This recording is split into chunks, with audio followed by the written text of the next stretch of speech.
Hi there, I'm Angela. Welcome to Friday Sews. Hi there, welcome to the channel or welcome back. And as you can see, I'm not in my sewing room today. I'm sitting outside because even though it's 90 degrees Fahrenheit here, there's a lovely breeze and it feels pretty good.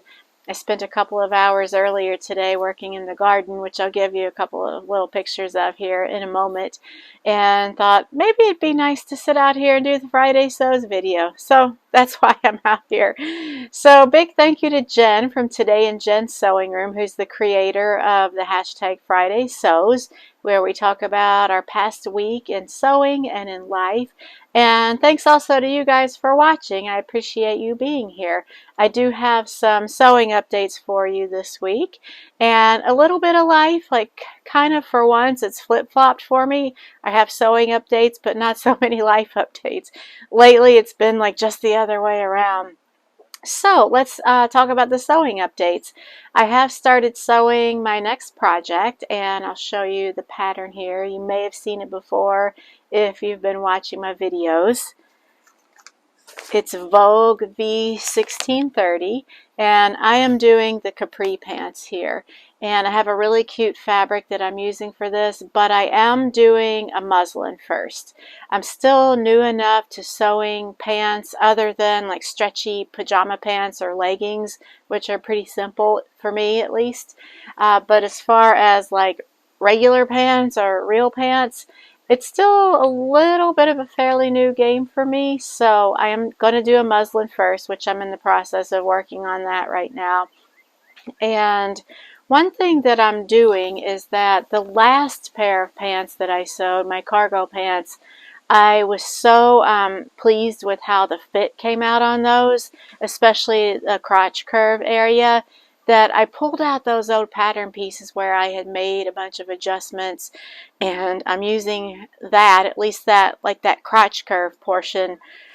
I've adapted the pattern pieces in this pattern to meet those old pattern pieces. I hope that made sense. So I'm kind of reusing those pattern pieces from the cargo pants and overlaid those on the pattern pieces for these pants and made the adjustments based on that. I think that made more sense. So I'm hoping that it's just as easy as that, but I'll find out. I feel like this is going to be like a good learning project for me. So I'm kind of excited to see how these turn out. These are just pull-on pants. They're very, let's see, they have an elasticized waistband, top stitching, and pockets. So I'll show you the line drawings a little bit close up there. So I'm doing those. They look pretty easy. I love that they have pockets, even though it's just an elastic waist pull-on pant. I really appreciate that they have pockets, side pockets, so that'll be nice. And so that's as far as I've got on that, just working on the muslin. And then my other thing I wanted to update you guys on is a piece of fabric that I got recently. So I am doing a collaboration in September, and I don't know if I can share too much more than that, other than that we are using purple fabrics, either solid purple, any shade, or prints that have purple in them to celebrate or to not celebrate, to raise awareness for Alzheimer's. So I was having a hard time finding like the right piece of fabric and trying to also like stick within a little bit of a budget. And sorry if you guys can hear all those bangs and bops everywhere. I think that's like branches and walnuts falling on top of the roof of my shed here. I think so. I'm hoping that's all that is. Anyway, back to the fabric. And so what I ended up doing, I went on to Etsy, and so I did, let me back up. So I did check a number of the places that I buy fabrics, such as Mood Fabrics and Style Maker and a couple of others, and I didn't really see any prints that had purple in them that I really liked or that I thought would like look good on me with my complexion and whatnot and my colors. So I went to Etsy, which I've bought fabric off Etsy before, and I saw this piece of fabric, which I'm going to share with you guys, and totally fell in love. And the woman whose shop I bought it from, she's not like a fabric dealer.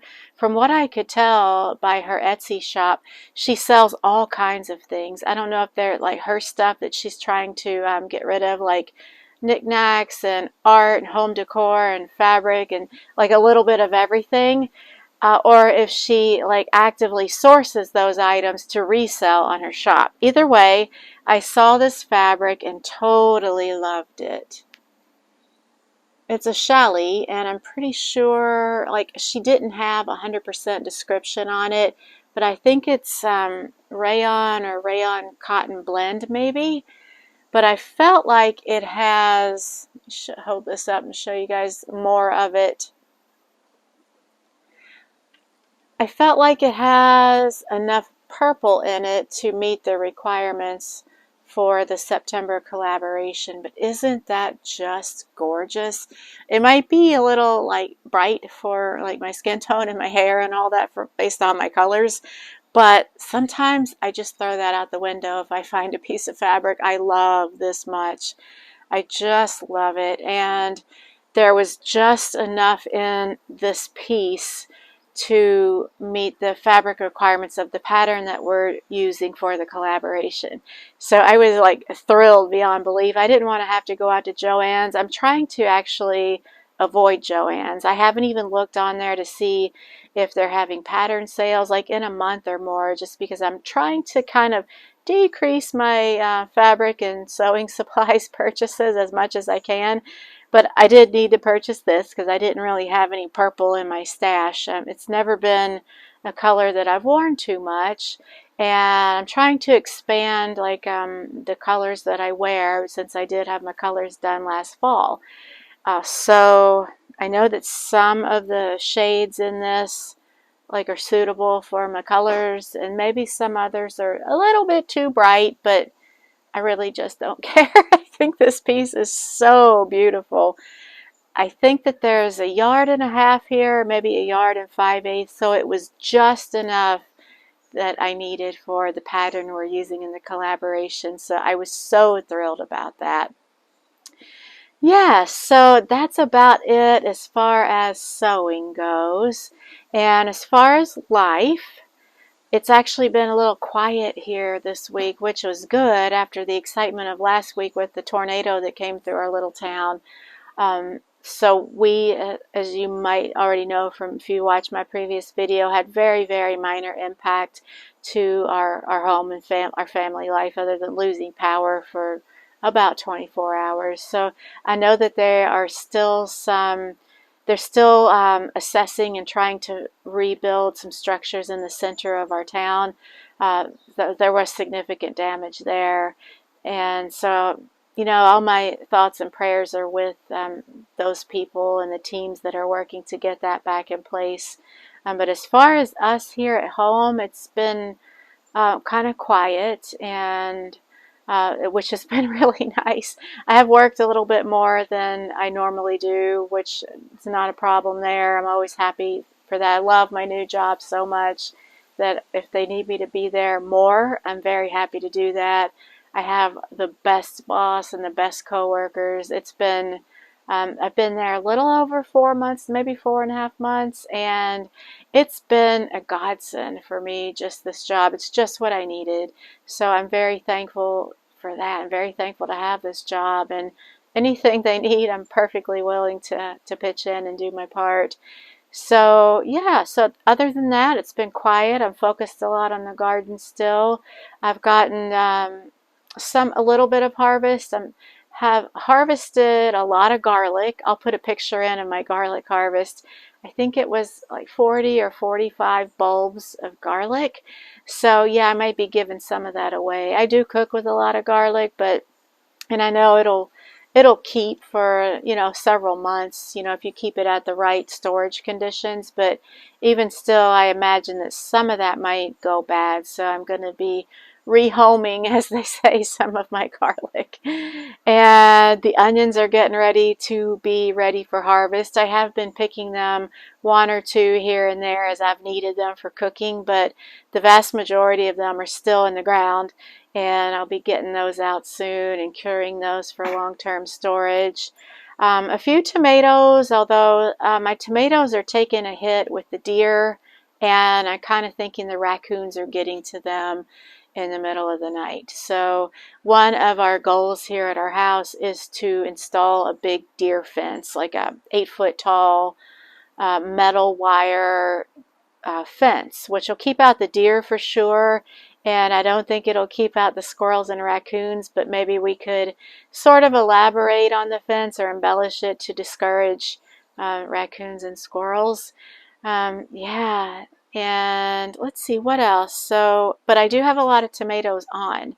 It's just that something seems to be getting to them before they start ripening and I can pick them. So it's a little disappointing, but it's okay. I mean, I kind of expected it. Last year was the first year that we haven't had a dog at our house since the last dog that we still had passed away last spring.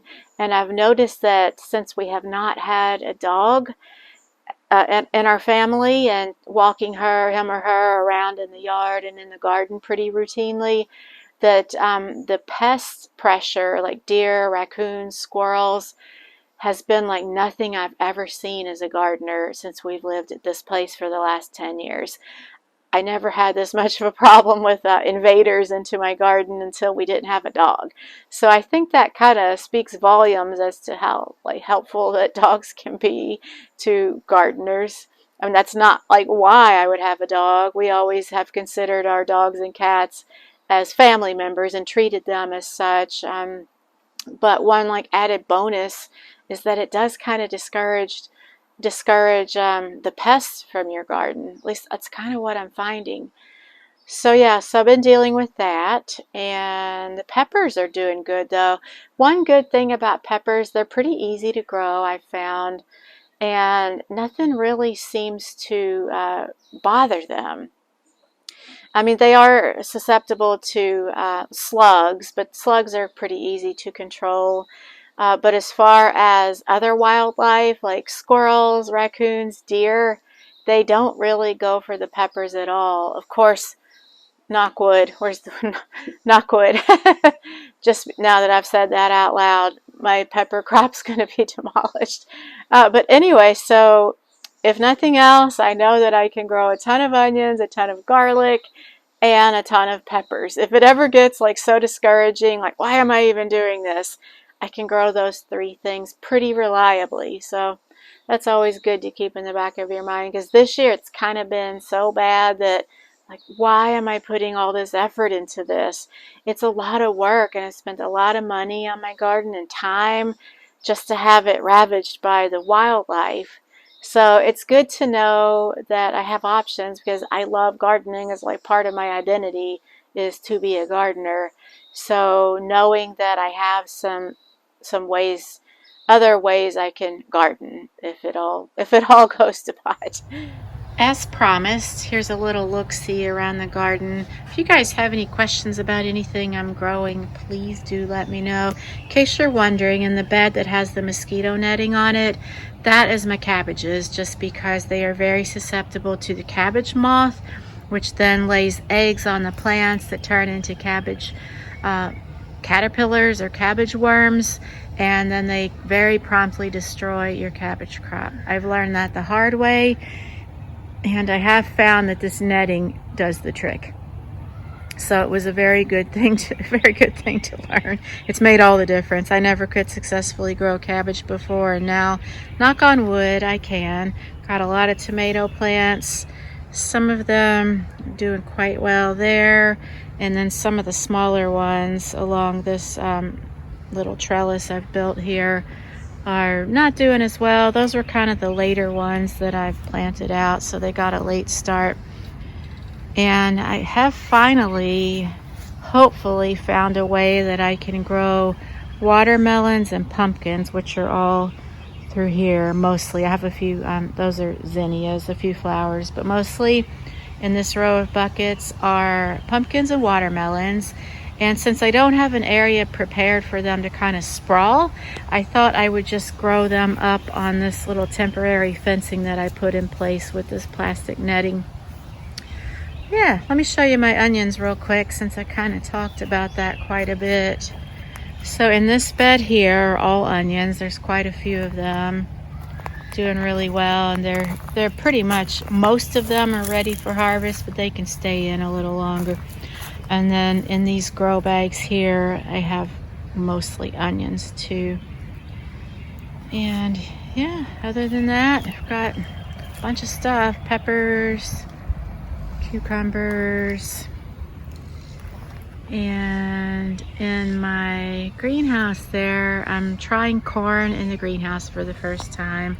I've grown it outside like you would regularly grow corn, but the squirrels always get the ears. So I'm growing it in this greenhouse, hoping that when it starts to form the ears, I can just close off the opening and keep out any critters. And so far it's doing pretty good. I have had a little bit of issues in the greenhouse. It gets really hot in there, even though I have a shade cloth up. And then I've also got tomatoes in here. And before I stop with all the gardening talk, I want to show you guys, this is going to be my first sunflower to pop open this year, provided nothing swipes it, nothing being a deer. So I'm looking forward to that. And that's about it. Back to the regular video here. Enough of the gardening. And while I'm thinking about it, I don't have a featured channel for this week. Sorry about that. I've kind of fallen off with that. I'll get back to that though, because I love doing that. So carry on. Yes, so other than that, that's kind of it. I thought this would be a pretty short one.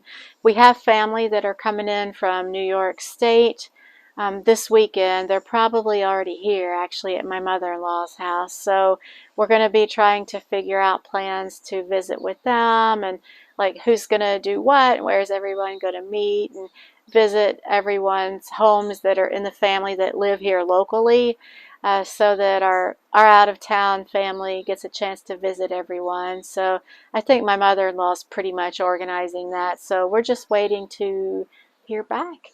We'll be happy to host them once the plans are kind of squared away.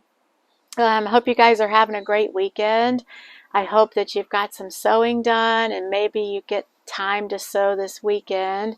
Let me know what you're working on in the comments below. I'm always curious to know what everyone else is working on. I do think I'm going to do my next video on the new Simplicity Summer Collection. If you saw my last video, I talked about some of my picks from the new Vogue summer patterns, and I'm going to do the same thing with the Simplicity. I know it's been a few weeks since they've had those patterns out, but I'm just now trying to get around to getting a video done about them. Yeah, so I do have a few favorites picked out, so look forward to that for next week. And once again, I hope you're having a great weekend, that you're getting some sewing in. Maybe you're doing some fun summer things.